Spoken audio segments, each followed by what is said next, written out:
I wasn't going to review last night's episode, but it was just too chaotic not to. And if there's one thing that makes me feel better, it's validation from strangers on the internet.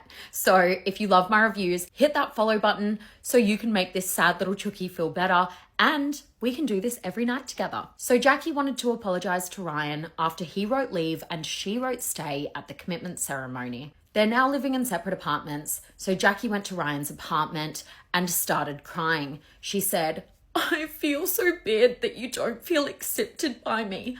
Ryan, I've always liked you. You're one of the best people I've ever met." Ryan said, "Jackie, I'm too old for this.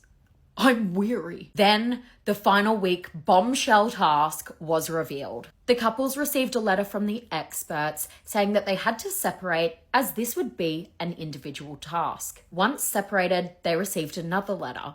It explained, during the matchmaking process, there was more than one person you were compatible with. So, for your final week task, you're now given the opportunity to meet your alternate match. Your partner is receiving this same letter right now.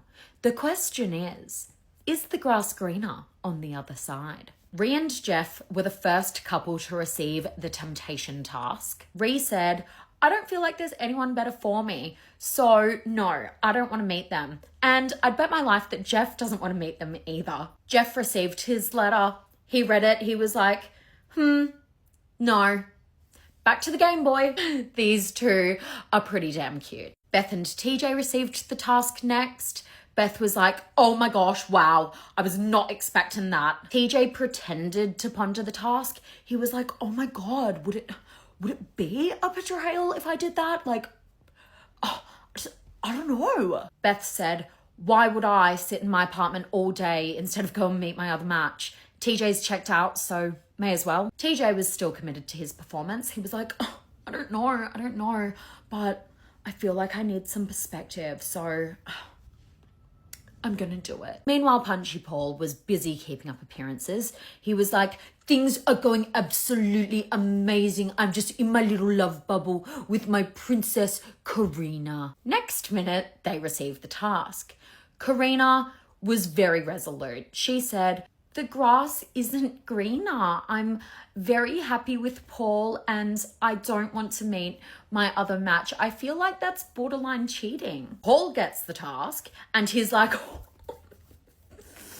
"Well, you see, I'm such a curious person. I've always been very curious and do I have to make the decision now? Yeah, I do."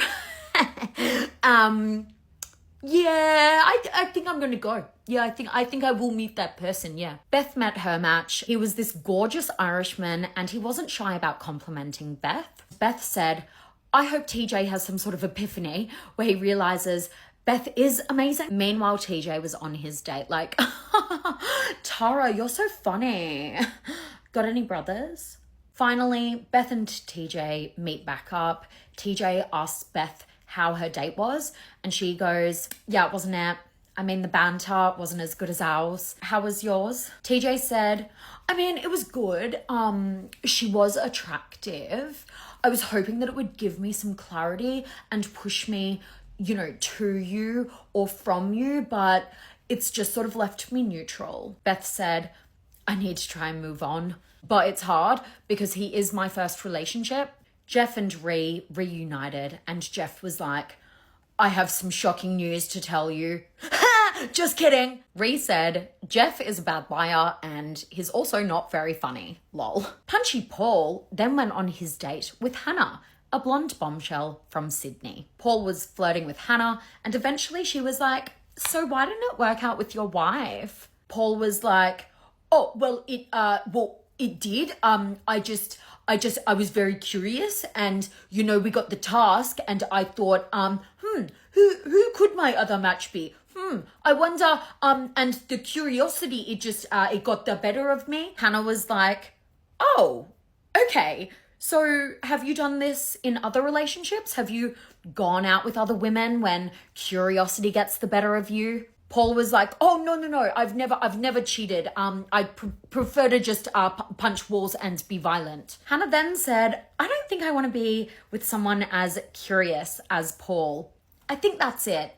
Girl's girl, we love it. She then finished the date and Paul was left with his tail between his legs. Feeling rejected, Paul was like, I think I just want to get back to the apartment now and see Karina.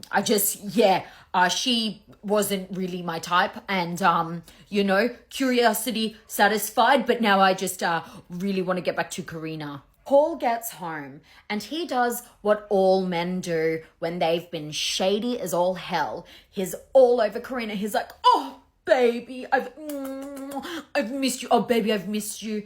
And Karina was like, oh, so do I have good news? And Paul goes, yeah, baby. Oh, wait, as in, did I meet the match? Oh, yeah, I met the match, but it's good news because she was no good, baby. And baby, I missed you the whole time I was there. I wanted to see you so badly, baby. And I was just thinking, oh, I wish that this Hannah chick, that it was actually Karina. And oh my God, I've just missed you so much. And Karina's like, wait, what? Paul then starts taking jabs at Hannah to make Karina feel more validated. He was like, oh, and physically not my type. I thought, oh, who is this? Like, I don't want this at all. Like, she looks like a Barbie doll. Definitely not my type. And Karina was just like, you could see her world just crumbling. She could not believe that he had done this to her. Again, Karina was like, I feel sick. She starts crying. She walks out of the apartment. She slams the door. Paul runs after her and he's like, baby, you're not even listening to me, baby. Karina's like, no, you cheated. That goes against all my morals. Paul, you didn't even think about how that would make me feel. You didn't even consider my emotions at all. They then, no joke, start screaming at each other. So much happened, I could not keep up, but looks like things are on the rocks for these two, and I'm low-key stoked about it. If you love my reviews, hit that follow button, and I'll be here, same place, same time tonight.